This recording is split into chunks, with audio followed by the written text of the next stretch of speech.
10 hour program will be there. What time? 10:30 they say. Now what time will go? 10:30 you will come. हाँ यहाँ से जाएंगे 10:30 11 10:30 वो आ जाएंगे 10:30 बजे लेने। अच्छा।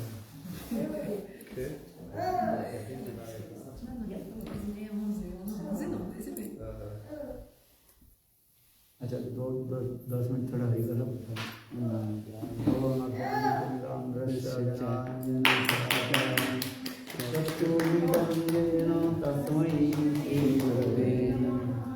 गुरवे गौरचंद्राय राधिकायै तदालये कृष्णाय कृष्णभक्ताय तद्भक्ताय वन्दे गुरुवदनं भक्तवृन्दसमन्वितं श्रीचैतन्यं प्रभुं वन्दे नित्यानन्दसहोदितं नन्दनन्दनं वन्दे राधिका चरणोद्यं गोपीनां समयुक्तानां वृन्दावनमनोहरम् श्रीकृष्ण चैतन्य प्रभु नित्यानंद श्री अद्वैत गदाधर शिवासादि श्री गौरभक्तवृंद हरे कृष्ण कृष्ण कृष्ण हरे हरे राम राम राम हरे। मेरा चेतन से दम करो, मेरा कमरे में है थोड़ा हिंदी में बोलता हूँ, हिंदी में ज़्यादा हिंदी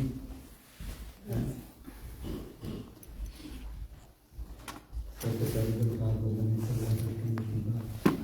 आपको तरह से हम लोग के काम को सराहना करते हैं एवं लाभ विष्णु विष्णुपाद आपको तरह श्री नारायण विष्णु महाराज की आनंद अर्पण करता हूँ। तत्पश्चात नित्य लीला विष्णु विष्णुपाद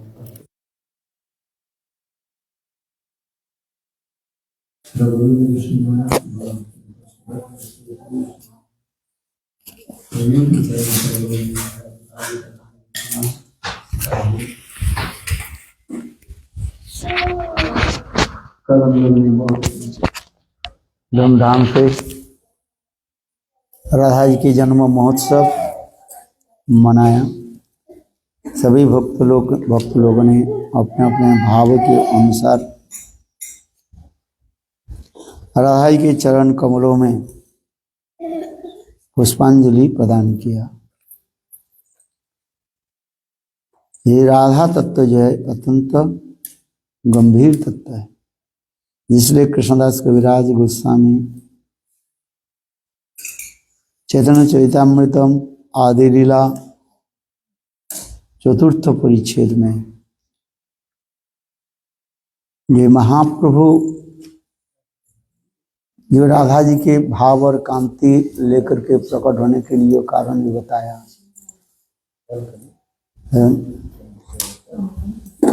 जो कृष्ण लीला में जो रसों के पूर्णता रूप में आस्वादन कर नहीं पाया, वही रसों की जो है आस्वादन करने के लिए स्वयं कृष्ण राधा जी के भाव और कांति लेकर के प्रकट हुए और उस रस के स्वयं आस्वादन करके जगत जीवों की भी वितरण कर रहे हैं, जिसमें कृष्णदास कविराज गोस्वामी वर्णन करते हैं।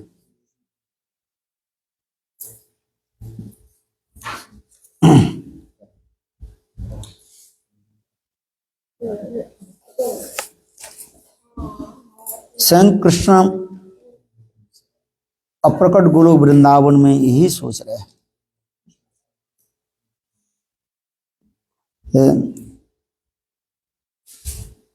ये मेरे सौंदर्य माधुर्य आदि के द्वारा सभी आकर्षित हो जाते हैं।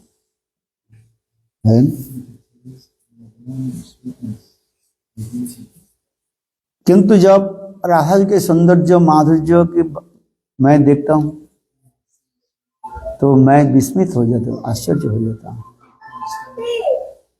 ये राधा जी की सौंदर्य माधुर्य कितने उन्नत है।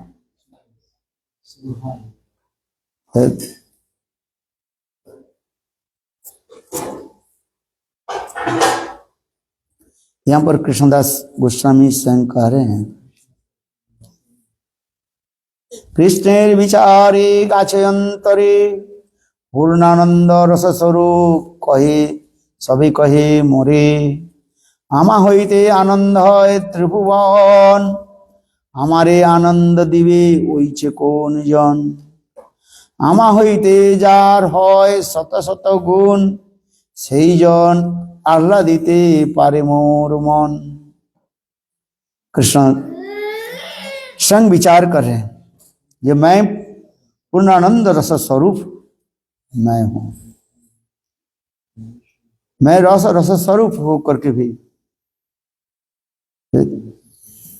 मुझे कौन आनंद दे सकते हैं। कि इसलिए कह रहे हैं आमा हईते आनंद है त्रिभुवन आमा के आनंद दिवे ओइছে কোন জন।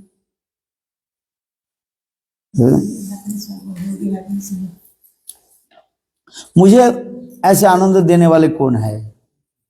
आमा हईते जार হয় শত শত গুণ সেই জন আহ্লাদিতে পারে মোর मन। कृष्ण के गुण कितने हैं? 64 गुण है, 64 क्वालिटीज ऑफ कृष्ण। और उसमें रूप माधुर्य, लीला माधुर्य, वेणु माधुर्य और प्रेम माधुर्य, ये 4 माधुर्य जो है कृष्ण छोड़ करके किसी में नहीं है। इसलिए स्वयं कृष्ण विचार भी कर रहे हैं, ये मुझे आनंद कौन दे सकते हैं, वही दे सकते हैं मुझसे यदि कोई श्रेष्ठ हो। इसलिए कहते हैं आमा हईते गुणी बड़ जगते असंभव, मुझसे श्रेष्ठ कोई है ही नहीं।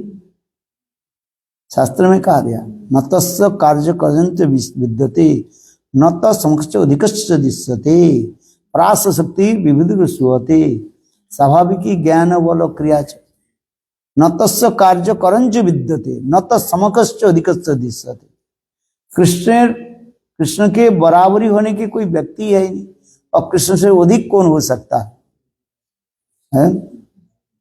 कृष्ण से कोई बड़ा हो सकता है? कोई नहीं हो सकता है। तो मुझसे यदि कोई बड़े नहीं हो तो मुझसे आनंद कौन दे सकते हैं? इसलिए कह रहे हैं आमा हईते जार হয় শত শত গুণ সেই জন আহ্লাদিতে পারে মোর मन। आमा हईते गुणी बड़ जगते असंभव, ये जगत में कोई व्यक्ति नहीं है। वैकुंठ अयोध्या द्वारका मथुरा आदि में भी कोई नहीं है। इस जड़ जगत की कथा तो छोड़ दीजिए, संभव ही नहीं है। यहां तो वैकुंठ अयोध्या द्वारका और मथुरा में भी मेरा बराबर कोई नहीं है।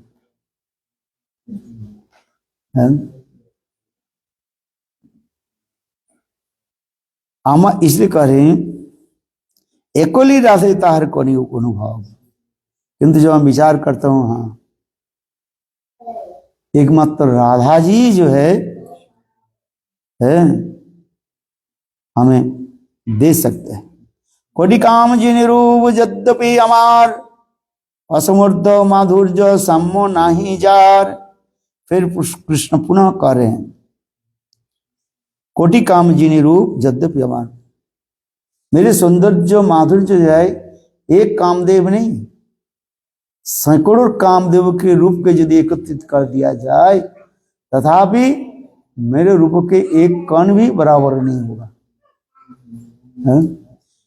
इसलिए कृष्ण कह रहे हैं कोटि काम जिनी रूप यद्यपि अमार असमुद्ध माधुर्य साम्य नहीं जार। जिसके समान तो बहुत दूर को, अधिक तो बहुत दूर का बात है, समान भी नहीं होगा। कृष्ण की समस्त सर्वोत्तम जो माधुर्यता प्रकाश हुई रासलीला में। कृष्ण जब रासलीला में अपने सौंदर्य माधुर्य काम सौंदर्य का प्रकाश किया, वो सौंदर्य के दर्शन करने के लिए स्वयं कामदेव भी आ गए और कामदेव विचार करने के लिए मैं कृष्ण को भी पराजित कर दूं, क्योंकि कामदेव अपने सौंदर्य आदि के द्वारा सबके मोहित करते रहते हैं, और कृष्ण के साधारण एक बालक समझ करके कामदेव ने किया कि उसी रासस्थल में आ गए। कृष्ण के ऐसे सौंदर्य माधुर्य आदि देख करके कामदेव स्वयं मूर्छित हो गए। करे ये कामदेव नहीं है, सैकड़ों कामदेव की सौंदर्य माधुर्य एकत्रित होकर के भी मेरे सौंदर्य माधुर्य की एक कण की भी बराबर नहीं होगा। इतने सुंदर कृष्ण के माधुर्य तजा हम अनुमान नहीं लगाते हैं।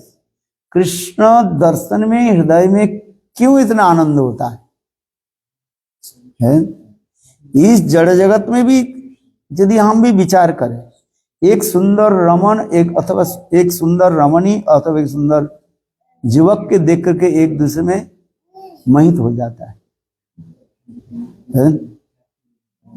होता है कि नहीं होता है? किंतु ये समझती प्रभाव कहते कामदेव की ऐसे सुंदर जो रूप जो है इतने सुंदर रूप धारण कर लेते हैं, सबकी मोहित कर लेते हैं। यही तो बताते जा रहे हैं। हम अनुमान नहीं लगाते हैं, लगा नहीं सकते हैं ये कामदेव की सौंदर्य भी क्या है, क्या चीज जो सबके मोहित कर देते हैं। इसलिए कामदेव के बारे में 3 कामदेव के बारे में शास्त्र में भी कहा गया। एक है स्वर्ग के कामदेव कहा जाता है, जो समस्त प्राणी समुदाय के जो अपने सौंदर्य माधुर्य आदि के द्वारा चित्त के जो है भटकते रहते हैं, माने भड़काते रहते हैं, वही कामदेव जैसे जिसको कहा जाता है स्वर्गीय कामदेव कहा जाता है। समझ में? और दूसरी क्या है नाम, द्वारकापुरी में है प्रद्युम्न के भी कामदेव कहा जाता है, जिसकी सौंदर्य देख करके भी रुक्मिणी आदि भी मोहित हो जाते, भ्रम में पड़ जाते, इतने सुंदर है। इतने सुंदर जो रूप जो है प्रद्युम्न के रूप है, और स्वयं कृष्ण स्वयं कामदेव कहा जाता है। तो कृष्ण के रूप कैसे हुआ? मूल कामदेव कहा जाता है कृष्ण, और उनकी प्रकाश प्रद्युम्न कहा जाता है, और प्रद्युम्न की जो छाया जो है इस जगत के जो स्वर्गीय कामदेव का, स्वर्ग के कामदेव। तो आप इसे अनुमान लगाइए, ये कृष्ण जो ओरिजिन जो कामदेव है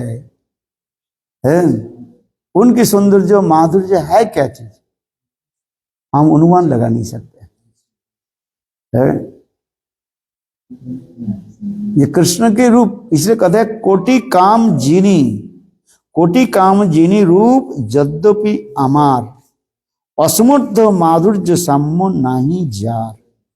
संग कृष्ण कह रहे हैं मेरे सौंदर्य रूप आदि जो है एक नहीं सैकड़ों कामदेव के रूप माधुर्य एकत्रित करने पर भी मेरे सौंदर्य माधुर्य के एक कण भी बराबर नहीं हुआ। मैंने 3 कामदेव के बारे में बताया। एक जड़ जगत के जो आता स्वर्गीय जो कामदेव जो है, जिसकी पत्नी के नाम है रति देवी का है,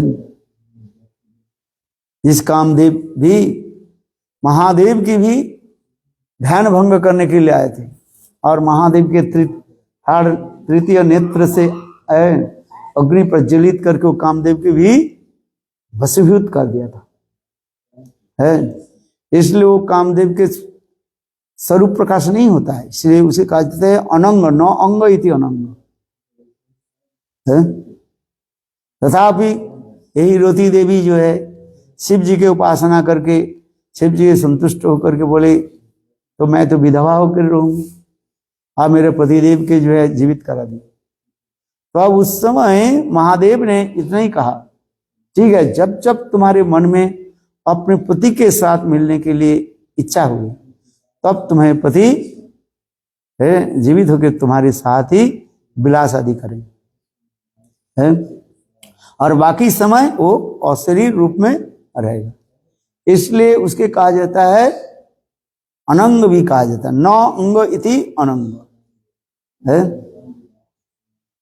और उससे भी कहा जाता है, द्वारकापुरी में जो है प्रद्युम्न जो है, प्रद्युम्न के कहा जाता है, उसके भी कामदेव भी कहा जाता है, जिसके सौंदर्य रूप माधुर्य इतने सुंदर है। महिषी आदि भी उनके देख करके कृष्ण में भ्रमित हो जाते, सोचता है यही कृष्ण है, कभी कभी भ्रमित हो जाते हैं, क्योंकि प्रद्युम्न की इतने सुंदर रूप जो है वो भी सामान्य नहीं है। और उससे ओरिजिन कामदेव कौन है? कृष्ण। इसलिए मंत्र में हम जपते क्लिंग क्लिंग काम देवायो, कामदेव जो है वो ओरिजिन कामदेव कृष्ण है, इतने सुंदर रूप है। इसलिए यहां पर कहे कोटि काम जिनी रूप यद्यपि अमार, असमर्थ माधुर्य साम्य नहीं जार। जो मेरे जो सौंदर्य माधुर्य रूप आदि जो है, रूप गुण लीला आदि जो है, वो असमर्थ, किसी के बराबर तो बहुत दूर की बात है, मुझसे अधिक कोई नहीं हो सकता है। चतन चतुर्थ आदि लीला चतुर्थ परिच्छेद है 242 इस बुक में। सो यहां पर कह रहे हैं, कृष्ण मोर रूपे अप्पायित तो करे त्रिभुवन, अमार दर्शने राधार दर्शने मोर जुड़ाए न। फिर कृष्ण करे मेरे इतने सुंदर रूप जो है, सभी लोग आकर्षित हो जाता है। कृष्ण स्वयं अपने आप को विचार करे, तुलनामूलक कृष्ण अपने आप को विचार कर रहे हैं, समझ में आ रहे? कृष्ण अपने आप को तुलनामूलक कंपेयर कर रहे हैं। मेरे इतने सौंदर्य रूप माधुर्य आदि जो है, ये स्वर्गीय कामदेव की पराभूत कर देते हैं। और क्या बोले, द्वारकापुरी में जो कामदेव के बारे में बताया, किसको? प्रद्युम्न कहा जाता है।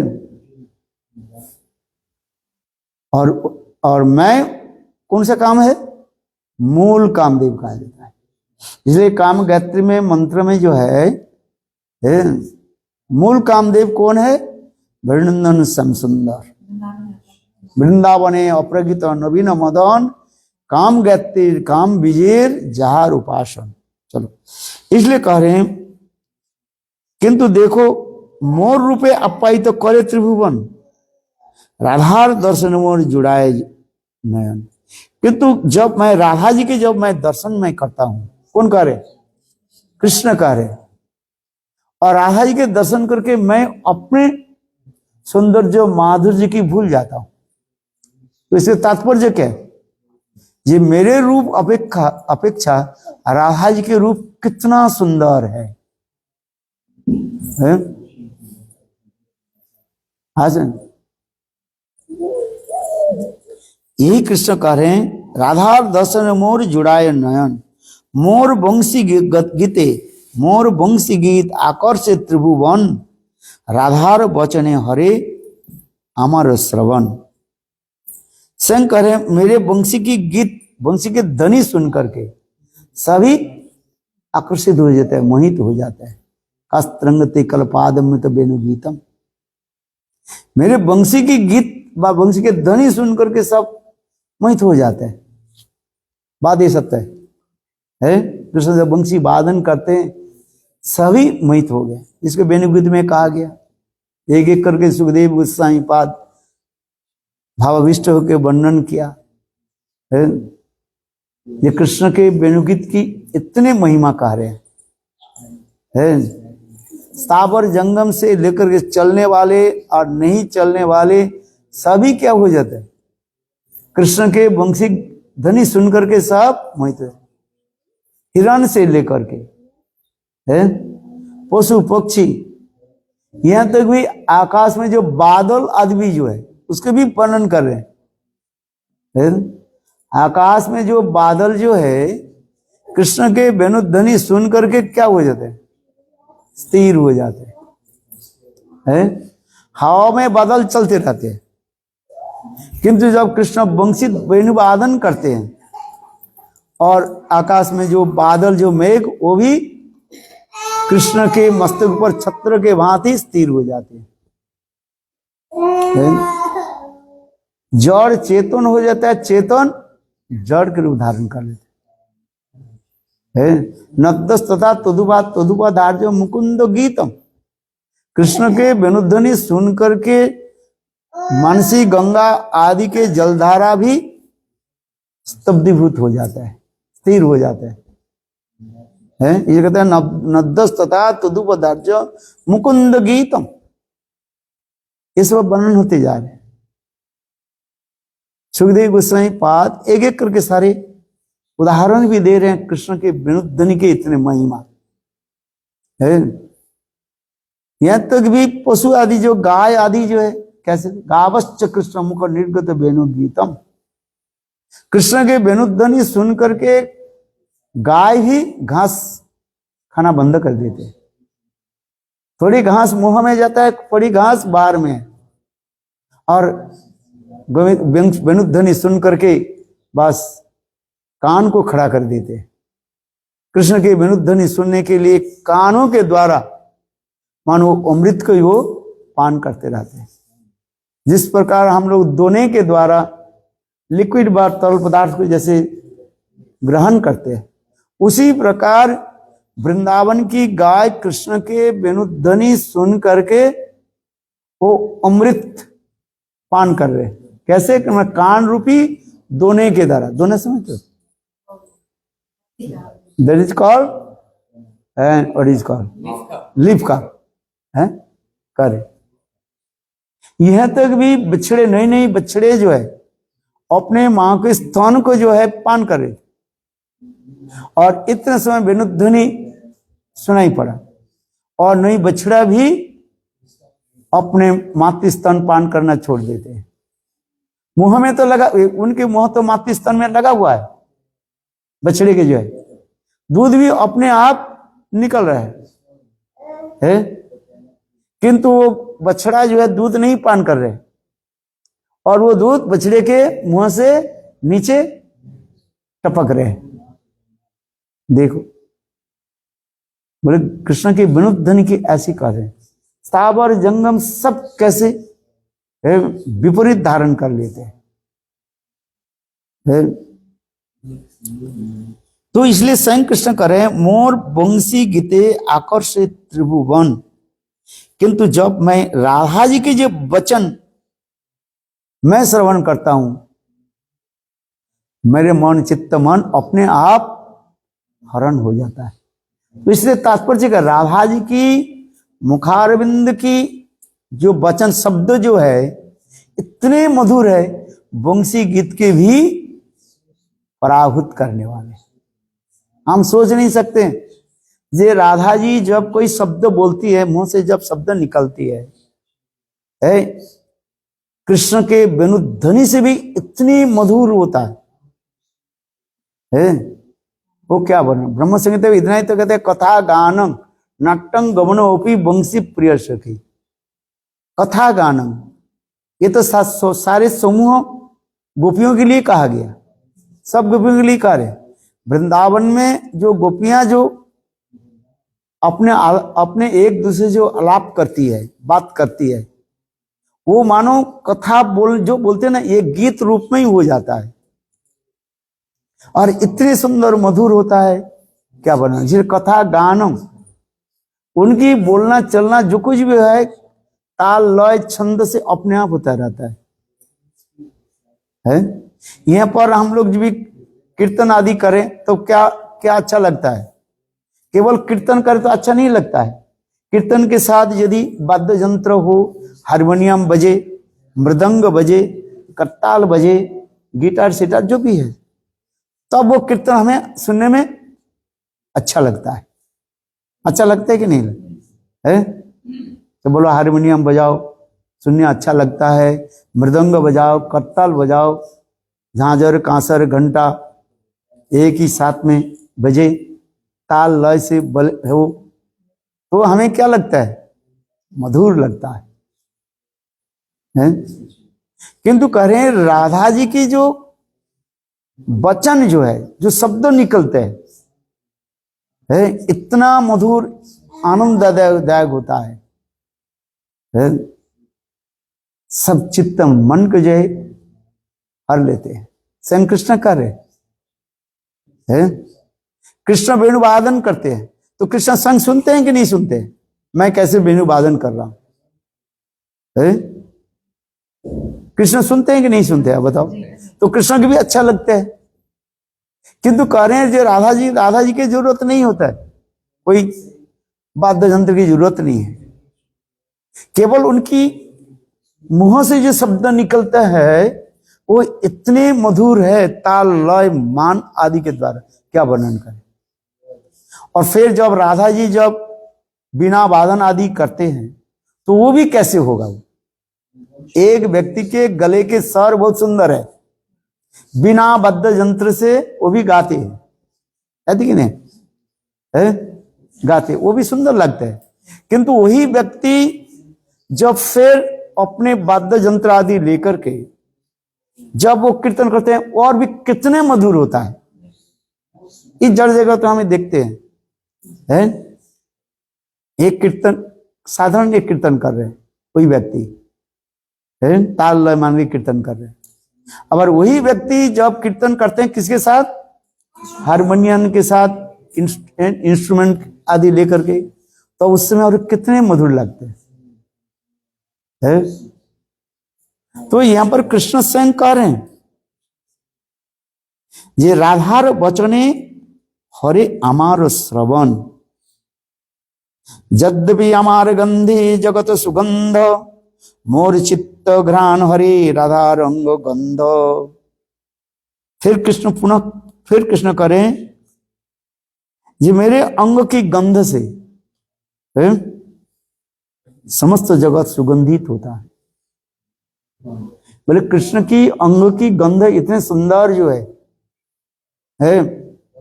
समस्त जगत की सुगंधित कर देते हैं।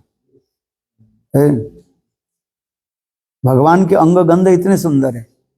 बोले यहां तक भी श्रीमद् भागवत में तो इतने ही वर्णन कर दिया सुखदेव गोस्वामी पाद, ये चतुस्सन जो है ब्रह्म ध्यान में बैठे हुए थे, हैं?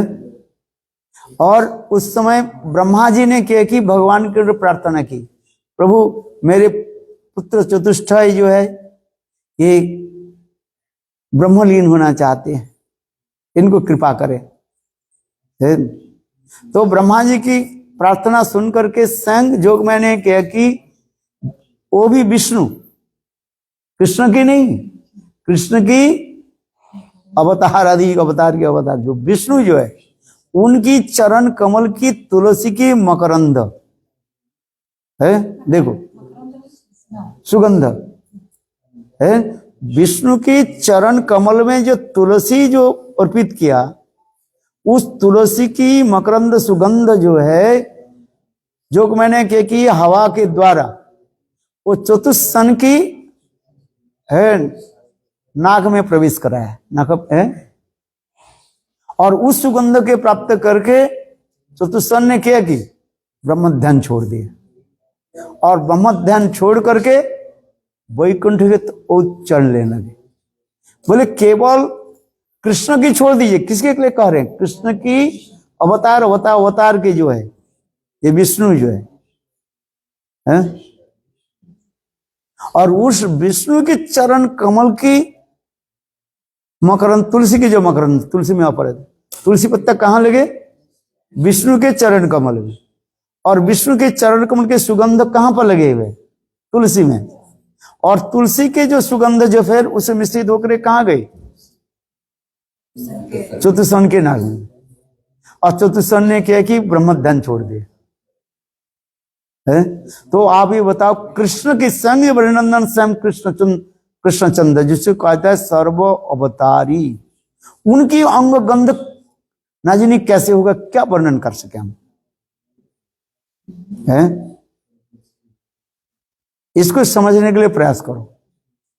देख, कृष्ण के अवतार जो है, एक विष्णु जो है, उनकी अंग गंध जो तुलसी में लगा, उसके अंग गंध को जी इतने शक्ति हो, ब्रह्म ज्ञानी की भी ध्यान को भी ढंग से करा करके, पराभूत करा करके और वैकुंठ की तरफ लेकर के जा रहे हैं, केवल सुगंध इतने। और वही सर्व अवतारी कृष्ण, उनकी अंग गंध कैसे होगा, कौन वर्णन कर सकते हैं? हम अनुमान नहीं लगा सकते है। इसे स्वयं कृष्ण कह रहे हैं, मेरे अंग गंध के द्वारा त्रिभुवन क्या हो जाता है, प्लावित हो जाए। त्रिभुवन कहने से वैकुंठ, अयोध्या, द्वारका, मथुरा, ये त्रिभुवन समझना चाहिए। ये जगह में स्वर्ग मर्त तो एक कुछ नहीं है, है?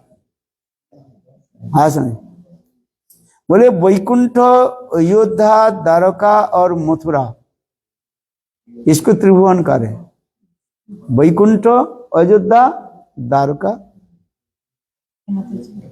मथुरा आदि, ये समस्त जो कहा जाता है, इस समस्त स्थानों में रहने वाले जितने भी लोग हैं, सभी मोहित हो जाते हैं कृष्ण के अंगों की इतनी सुगंध जो है। स्वयं कृष्ण करें, ये मोर चित्ते घ्राण हरे राधार अंग गंध, किंतु जब राधा जी के अंग गंध मेरे पास आ जाता है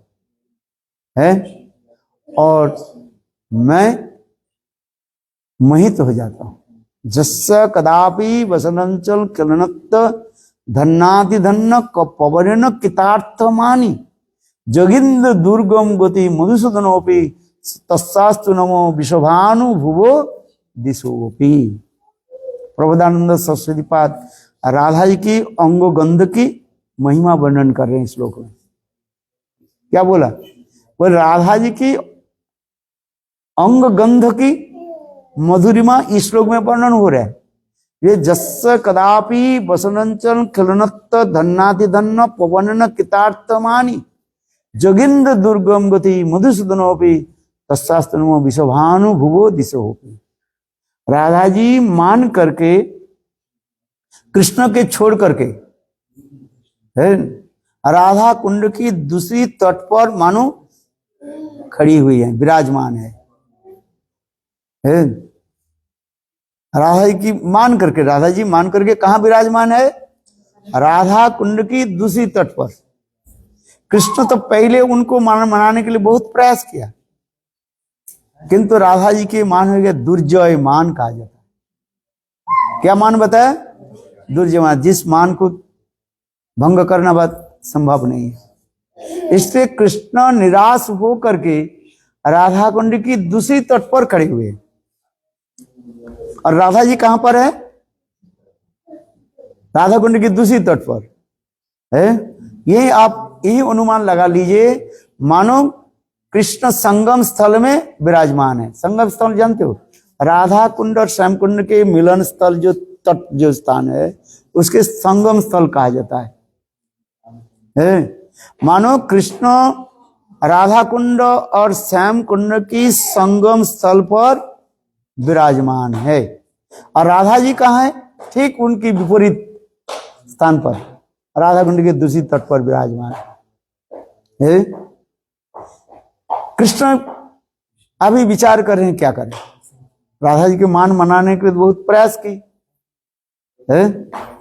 तो उस समय राधा जी जब राधा कुंड की दूसरी तट पर जब खड़ी हुई है, राधा जी की जो अंग की सुगंध है अपने कपड़े में लगे है। हर व्यक्ति के अपने अपने कपड़े की गंध है कि नहीं है?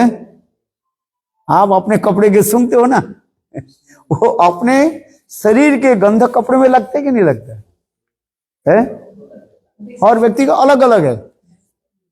है।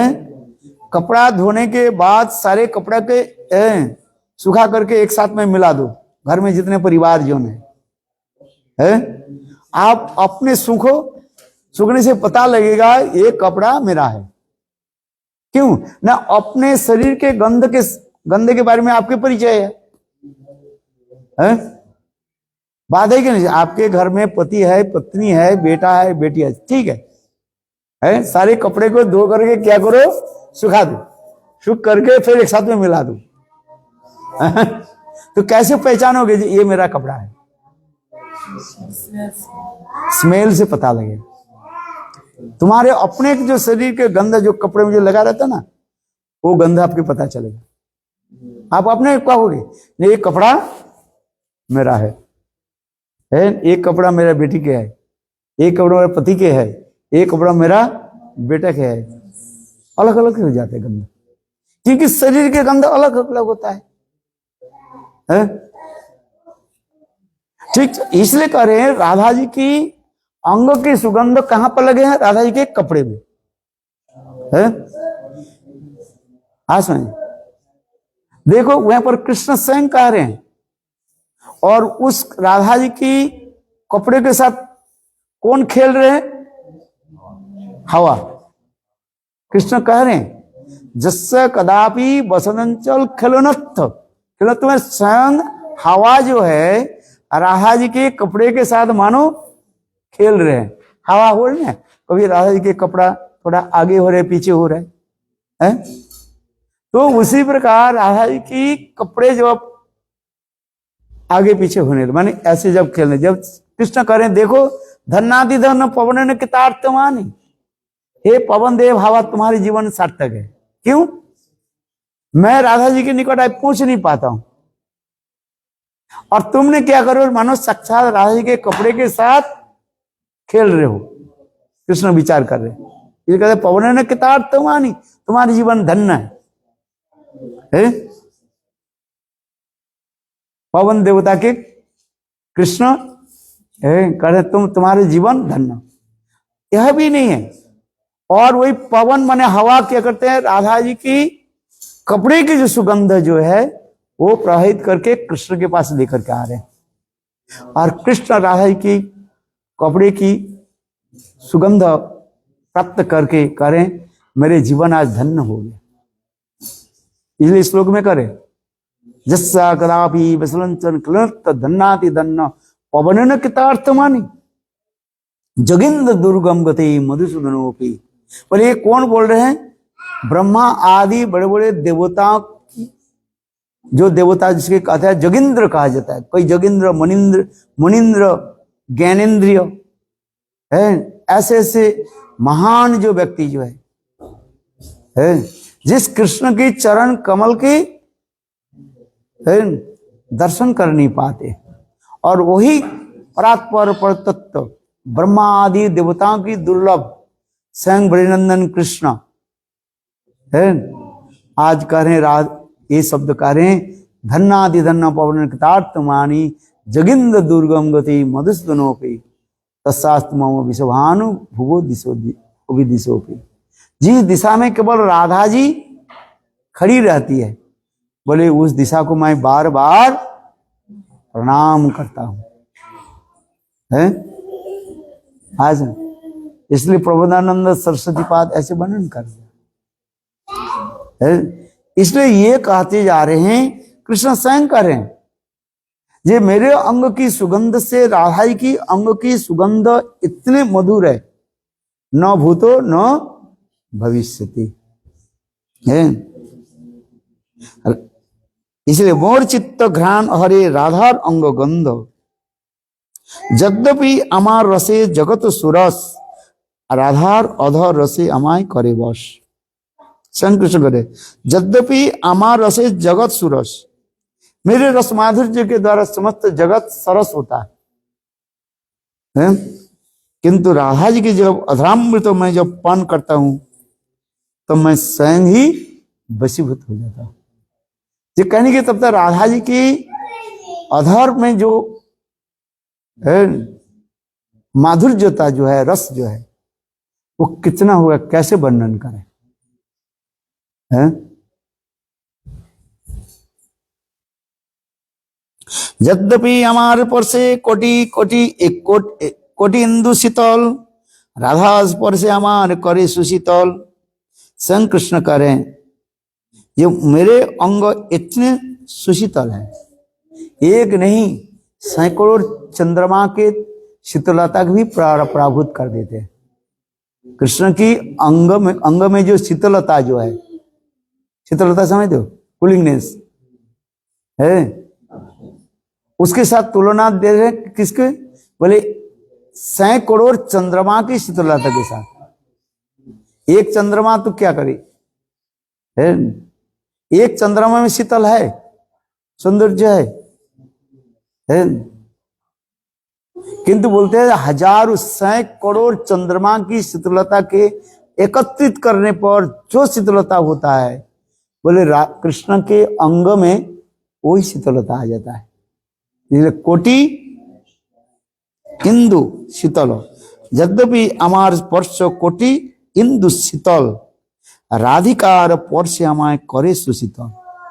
किंतु राधा जी की अंग के जब मैं स्पर्श करता हूं, मैं आश्चर्य होते, राधा जी के अंग में इतने सुशीतलता है, ये मुझसे भी अधिक शीतलता है?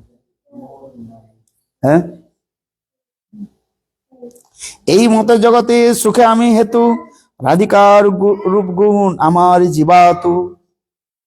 इसी प्रकार मैं अपने को विचार करता हूं, से मुझसे राधा जी सर्व प्रकार के जो है वो श्रेष्ठ है? क्या रूप में, गंध में, रस में, शब्दों में, है स्पर्श में, समस्त प्रकार से राधा जी मुझसे श्रेष्ठ है। इसी करे এই মতো অনুভব আমার প্রতীত, বিচারিলে देखी जेती হয় सब विपरीत। किंतु फिर जब मैं फिर पुनः विचार करता हूं, फिर उल्टा विपरीत दिखाई पड़ता रहता है। राधार दर्शन मोर जुड़ाई जगन, अमार दर्शने सुखे करे अगन।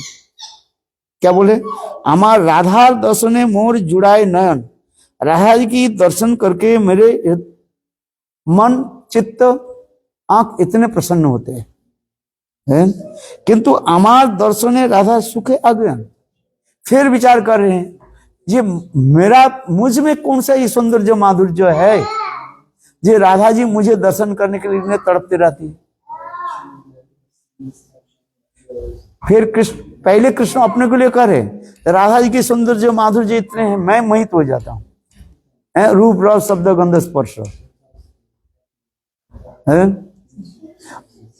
फिर राधा जी अब फिर कह रहे हैं, कृष्ण कह रहे हैं, मुझ में कौन सा ऐसे सौंदर्य माधुर्य है जो राधा जी मुझे दर्शन करने के लिए लालायित होते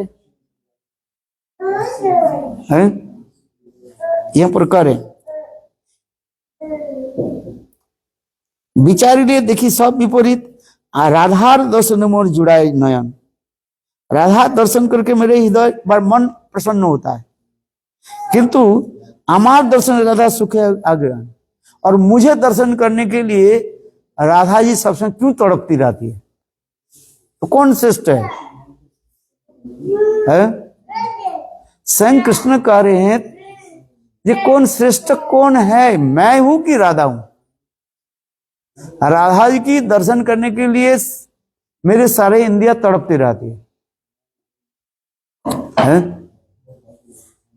फिर कह रहे हैं, जब मेरे इंद्रिय आदि को दर्शन करने के लिए रूप रस शब्द गंध स्पर्श आदि के लिए राधा जी इतनी क्यों तड़पती है?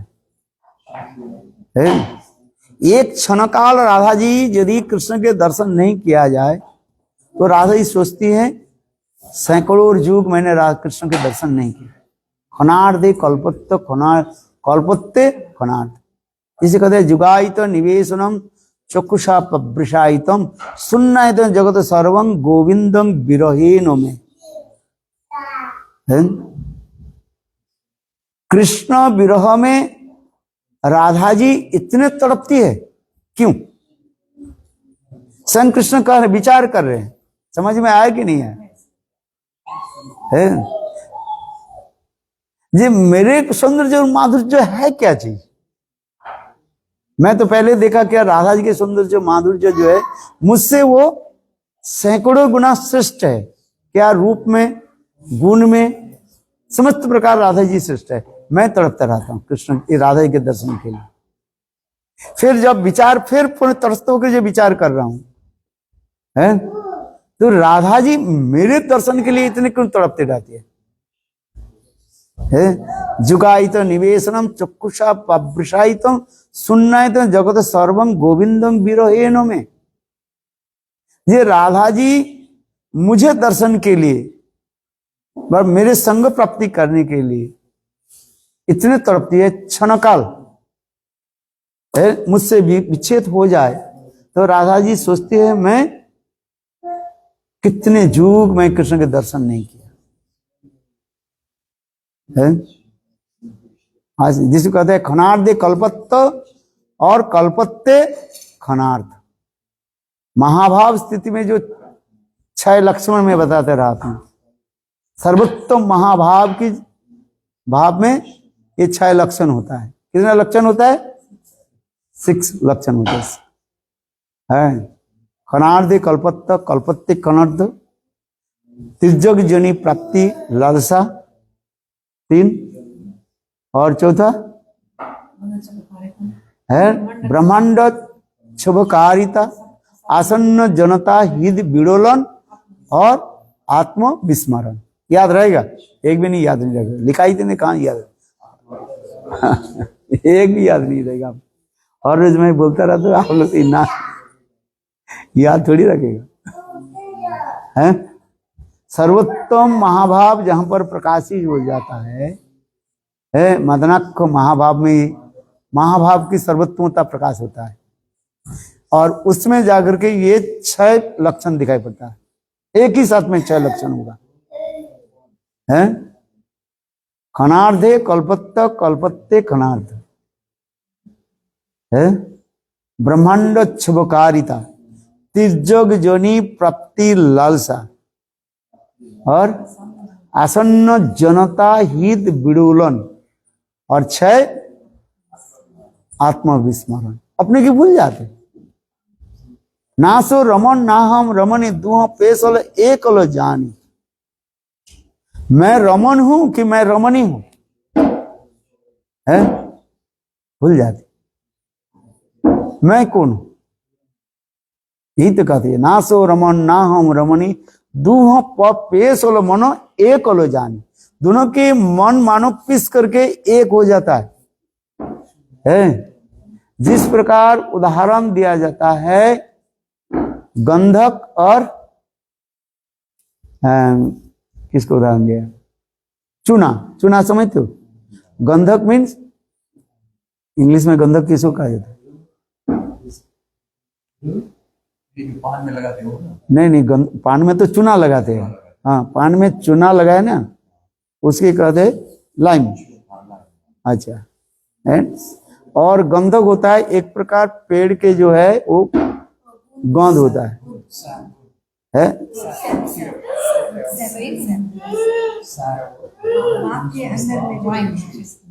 अच्छा, तो जैसे समझ में आ गया है। उसको एक साथ में मिलाओ है, गंधक और चूना के एक साथ में मिलाओ, मिला करके उसमें जो है किसी पात्र में रख करके गरम करो। गरम करने से क्या हो जाता है? वो अलग रूप धारण कर लेता है, काला हो जाता है वो है। गंधक के जो रंग होता है वो थोड़ा क्या बोले येलो कलर होता है, और चूना के क्या होता है? व्हाइट कलर होता है। तो व्हाइट कलर और ये गंधक जो येलो कलर एक साथ में मिला, जब मिल जाएगा है, पिस करके जब डस्ट करके जब अग्नि में जब तपाओगे तब देखोगे वो काला हो जाता है। उसे आप इसे दोनों पेड़ एक हो जाते, किसी एक दूसरे की मानो है, रहता नहीं कुछ, अपना अपना रंग छोड़ देते हैं। अलग हो एक और दूसरी रूप धारण कर लेते हैं।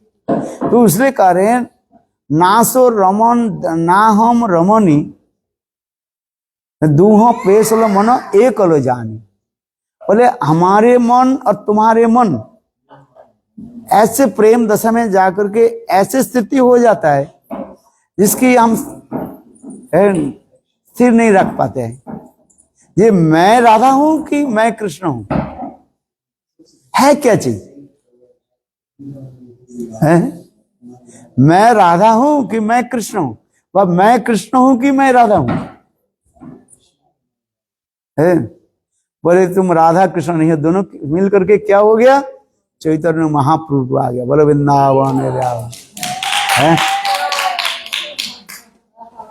तो उसी की तो वर्णन करते जा रहे। दूहों पेशल एक लो जानी ना सो रमन ना हम रमनी ना सो रमन ना हम रमनी दूहों दूहों मन पेशल एक लो जानी। वही एक रूप धारण कर रहे महाभाव के सर्वोत्तम सीमा जहां पर प्रकाशित होता है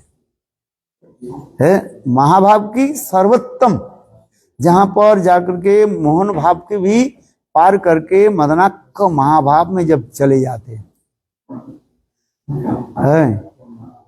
ये स्थिति हो जाती है। चलो समझना तो बहुत कठिन है, सुन लो, सुनते जाओ बस है। समझना इतने सहज नहीं है। इतना सुन रहे, वो भी सुन रहे कि नहीं सुन रहे भगवान जाने। इधर सुन रहे हैं, उधर घर की चिंता आदि कर रहे हैं, बछड़े की चिंता कर रहे हैं। आज समझ नहीं है। चलो एक जन्म तो कम से कम सुनने तो प्राप्त मिल जाए है। ये समस्त शास्त्र में उदाहरण दिया गया। दूहु मौन पेश एक लो जान है। चलो ये कहते राधा दर्शन अमार दर्शन राधा सुखे अगन अमार बेनुगीते हरई चेतन है। ये कहते राधा दर्शन मोर जुड़ाए नयन अमार दर्शन राधा सुखे अगन। फिर मुझ में कौन सा एक सौंदर्य माधुर्य है संग राधा जी तड़पते रहती है। परस्पर बेनुगीते हरे चेतन मोर भ्रमे तमालिर करे आलिंगन। कहते मेरे बेनुगीत सुन करके रात सब चेतन हो, चेतन जड़ होते हैं, जड़ चेतन बन जाता है। और मोर भ्रमे तमालिर करे आलिंगन। तो श्रीमती राधिका दशा क्या हो जाती है? मेरे जो कृष्ण वर्ण जो है उस कृष्ण वर्ण के देख करके राधा जी महाभाव स्थिति में उन्मादिनी हो जाती है और उन्मादिनी होकर के तमाल वृक्ष के आलिंगन करते रहते हैं। अमाभव में तमाले करे आलिंगन। तमाल वृक्ष को क्या करते? श्रीमती राधिका सोचती है यही कृष्ण है। काले आप बादल को देख करके श्रीमती राधिका सोचती है ये कृष्ण मानो हमारे ऊपर से ही उड़ करके जा रहे हैं। कृष्ण के पकड़ने माने वही बादल के पकड़ने के लिए राधा जी दो हाथ ऊपर उठा देती है। जहां जहां पर कृष्ण की कहीं भी सादृश्य कुछ हो उसके देख करके राधा जी उन्मादिनी हो जाती है।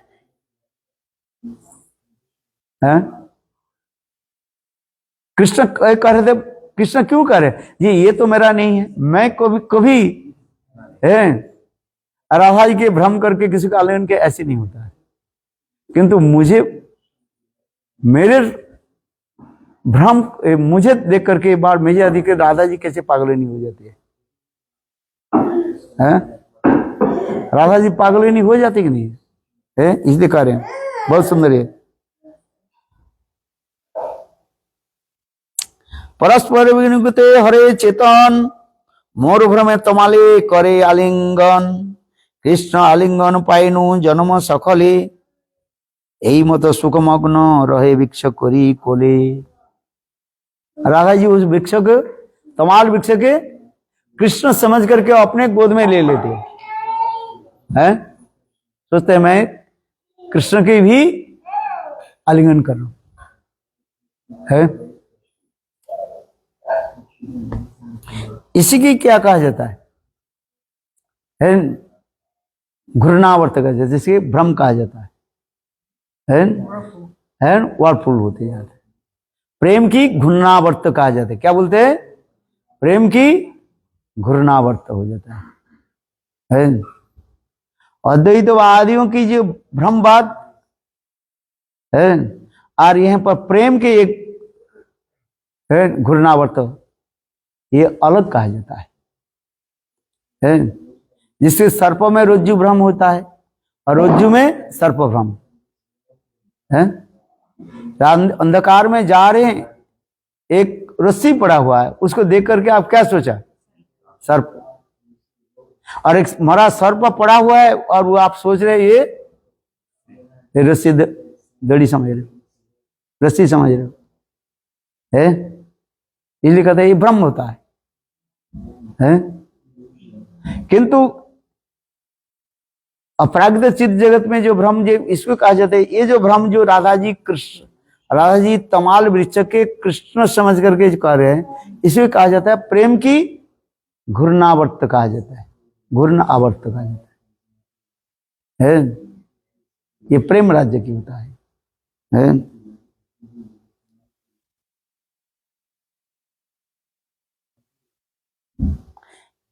यही सुखे मग्न है। अच्छा देखो, अनुकूल बातें यदि पाए मोर गंध, उड़िया पड़िते चाहे प्रेमेर হয় अंध। स्वयं कृष्ण करे मेरे अंग की सुगंध, हाव के द्वारा प्राप्ति करके संग राधा जी प्रेम में इतने अंध हो जाता है, दौड़ना शुरू कर देते हैं। तांबुल चर्बित जबे करे आस्वादने, आनंद समुद्रे डूबे किछु ही ना जाने। और स्वयं कृष्ण कह रहे हैं मेरे तांबुल चर्वण जो है पानी चिवाए, और मेरे चर्बित तांबुल को प्राप्ति करने के लिए राधा जी इतने उत्कंठित हो जाते हैं। तांबुल चर्बित जबे करे आस्वादन, आनंद समुद्रे डूबे किछु ही ना जाने। और मेरे चर्बित रस माने तांबुल को प्राप्त करके है उच्चिष्ट प्राप्त के राधा जी इतने भाव में डूब जाती है। आनंद समुद्र किछु ही ना जाने। আমার संग में राधा पाए जे आनंद, सतमुखे बोली तबु ना पाई तार अंत। संग कृष्ण करें मेरे संग आदि प्राप्ति कर राधा जी के हृदय में जो आनंद होता है हजार मुखों के द्वारा मैं भी वर्णन भी करूं संभव नहीं है। लीला अंते सुखे यार अंगेर माधुरी, तहां देखी सुखे हमाई सुखे आमी आपन पसारी। संग कृष्ण करें ये सब राधा जी की जब इस समस्त भाव मुद्रा आदि मैं जब दर्शन करता रहता हूं, तब देख करके मैं आश्चर्य होता हूं, है क्या चीज? ताहा देखी सुखे हमें अपनी बसे, दुहार जे समरस भरत मुनि जाने, हमार ब्रजे से तेहो नहीं जाने। यहां पर करें ये प्राचीन जो रस जो नाट्यकार जो है भरत मुनि के नाम आता है। भरत मुनि जो नाट्य शास्त्र आदि लिखा है, ये प्राकृत नायक नायिका की भाव लेकर के उन्हें लिखा है। थोड़ा भरत मुनि के बारे में भी जानना चाहिए, जिन्होंने प्राकृतिक नायक नायिका के है उनकी भाव मुद्रा के लेकर के उन्होंने नाट्य शास्त्र आदि रस शास्त्र आदि रचना किया है। किंतु भरत मुनि भी इसको भी समझ नहीं पाएंगे। कृष्णदास कविराज कह हैं क्योंकि भरत मुनि जो नाट्य शास्त्र लिखा, कौन सा नाट्य शास्त्र लिखा? ये प्राकृतिक जड़ जगत की जो स्त्री पुरुषों की जो प्रेम आदि जो है जड़ प्रेम, उसके बारे में लिखा गया है आज नहीं। किंतु ये जो भाव जो है ये अपरागित चित्त जगत में परकित भाव जो है, क्योंकि इस जगत में जितने प्रकार की जो प्रेम प्रीति है वो आत्मेंद्रिय प्रीति हो जाता है। और चित्त जगत में वो सब क्या होता है, कृष्ण इंद्रिय तात्पर्य में, इसलिए भरतमुनि के पता ही नहीं है। ये चित्त जगत में राधा कृष्ण की मिलन आदि में जो प्रेम प्रीति जो है वो है क्या चीज, उसके पता ही नहीं है। जड़ जगत की जड़ वस्तु के लेकर के लोग उतना ही चलते रहते हैं, इंद्रिय सुख आदि के लिए। वो भी इंद्रिय सुख क्षण काल के लिए है, कुछ समय के लिए अच्छा लगता है। एक व्यक्ति सुंदर है, सुंदरी है, बस कब तक दर्शन करे, एक बार दर्शन देखा, दो बार देखने के लिए अच्छा लगेगा, तीसरी बार अच्छा, दो बार देखा, तीन बार देखा, 10 बार आपको अच्छा लगेगा, अच्छा नहीं लगेगा, विरूपता आ जाएगा। आएगा कि नहीं आएगा? एक विरूपता माने रूप की सौंदर्यता नहीं दिखाई नहीं पड़ेगा, है क्योंकि इस जगत में सब कुछ परिवर्तनशील है, परिवर्तनशील है। लेकिन एक व्यक्ति सुंदर है, रूप यौवन आदि कब तक रहता है, कुछ समय तक, 5 साल 10 साल 20 साल 25 साल तक रहेगी, है इसके बाद बुढ़ापा आ जाएगा, है 50 साल तक आप मान लिया जाए, है इसके बाद स्वाभाविक रूप में शरीर में क्या आ जाएगा, झुर्रियां आ जाएगी, नहीं आएगी, है देखने में अच्छा नहीं लगेगा। जितने भी आप पेंट करो, क्या लगाते हैं, मेकअप जितने भी करो, है सुंदरता नहीं आएगा वो, है क्योंकि इस जगत में सभी एक सीमाबद्ध है। ये जगत सीमाबद्ध वस्तु कहा जाता है, लिमिटेड। इस जगत में ये सभी क्या थे, सीमाबद्ध होकर रहता है। अचित जगत में वो कहते असीम अनंत और नित्य वर्तमान काल यहां पर है। इस जगत में कोई नित्य वस्तु नहीं है, एक्चुअल सब अनित्य है, नित्य काल नहीं है, प्रेजेंट नहीं है। अभी प्रेजेंट बोलने के 1 सेकंड बोलने के साथ वो क्या अतीत हो जाता है, पास्ट हो गया नहीं कि घोड़ी की जो कांटे जो चल रहे घूम रहे, आप 1 सेकंड बोलने के साथ फिर घोड़ी के कांटे के साथ ही साथ वो दूसरे स्थान पर चले जाते हैं। किंतु अपराग्ध चित्त जगत में नित्य नव नवयनमान होता है, इस जगत में संभव नहीं है। ऑलवेज एवर फ्रेश है, वो चित्त जगत में होता है, नित्य नवयनमान है। यदि इस जगत में नित्य नवयनमान नहीं होगा, नई नई रूप में धारण नहीं कर सकते इस जगत में, है कुछ समय के लिए हम अच्छा लगेगा इस वस्तु जगत में, है भोजन से लेकर के सन जितने भी वस्तु जो है उस समय हमें अच्छा लगता है। भोजन कर लिया, पेट भर गया, बोले और नहीं चाहिए, क्योंकि हमारे उदार क्या है, लिमिट है, उतना भोजन कर लिया, है एक रसगुल्ला आपको दे दिया, दूसरी रसगुल्ला, तीसरी, आप कितने रसगुल्ला खा सकते हो, चलो 10 रसगुल्ला दिए, इसके बाद कहते और एक लो, बोले नहीं, फिर दे दिया 11 दे दिया, 13 रसगुल्ला, 14 15 20 रसगुल्ला, फिर ज्यादा दे दिया तो क्या करो आप, उल्टी आ जाएगी, बीमार हो जाओगे, है क्योंकि इस जगत में जितने वस्तु जो है वो क्या है, सीमित है, लिमिट है। और चित्त जगत में सारे वस्तु असीम कहा जाता है, अनंत है, इन्फिनिट वो जगत है, असीम अनंत है, और वहां पर सब कुछ नित्य नवान रूप में प्रकाशित होते रहते हैं, है नवान रूप में प्रकाशित। 10 बजे ना, 10:30 बजे है, चलो हाँ प्रसाद पाते, नवान रूप में प्रकाशित होते हैं चित्त जगत है। इसलिए चित जगत में ऐसे आनंद भी नवनिर्वाण रूप में प्रकाशित होता है, जिससे कहा जाता है दर्शन अतृप्तता होता है। दर्शन करके तृप्त नहीं दिया, और भी दर्शन करे, और भी दर्शन करे, और परस्पर स्नेहान अनुबंधन होकर रहते हैं। अनुराग की यही वैशिष्ट दिखा दिया है, परस्परानु स्नेहानुबंधनम, एक दूसरे की प्रेम के द्वारा सदा सर्वदा अनुबंधन होकर रहते हो, है क्या विरह में हो और मिलन में हो। विरह में चिंतन अधिक होता है और मिलन में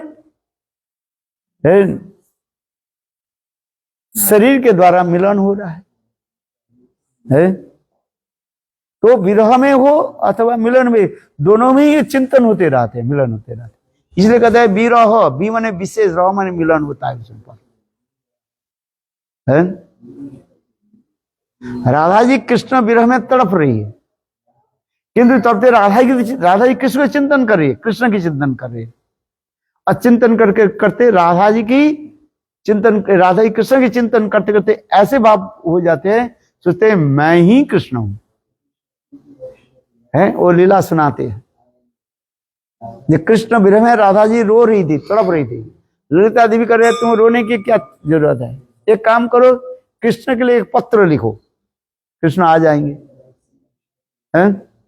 तो राधा जी की कलम भी दे दिया, स्याही भी दे दिया, पेन भी दे दिया, है? एक पत्र, एक क्या बोले कागज भी दे दिया।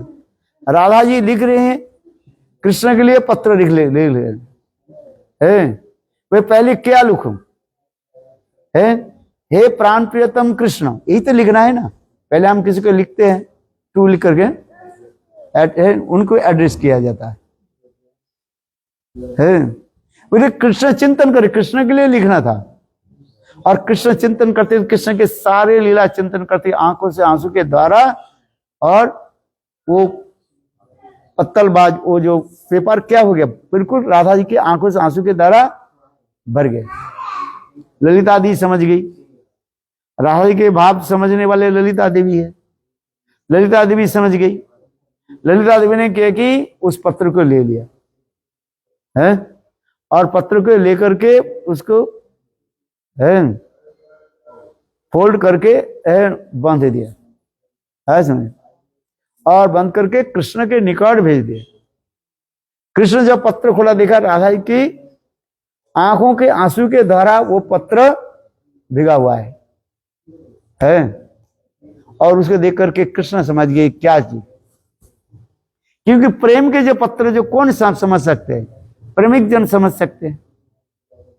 और कृष्ण रोने लगे कि मेरे प्रति इतना प्रेम है। तात्पर्य क्या है, ये राधा जी जब लिख रही हैं, ये कृष्ण कृष्ण शब्द लिखते जा रहे, लिखा ही नहीं, केवल वहीं पर मैंने डट लगाया कृष्ण। और स्वयं इसे करते करते राधा जी चिंतन करते, राधा की कृष्ण की चिंतन करते करते सोचने लगे मैं ही कृष्ण हूं, और पत्र किसको लिख रहा हूं, श्रीमती राधा जी की। देखो है, ऐसे भाव उत्पन्न हो जाता है। बोलो वृंदावन बिहारी लाल है। जय जय श्री राम, जय जय Shri Radhe. What did he bring? तुलसी पत्र हैं?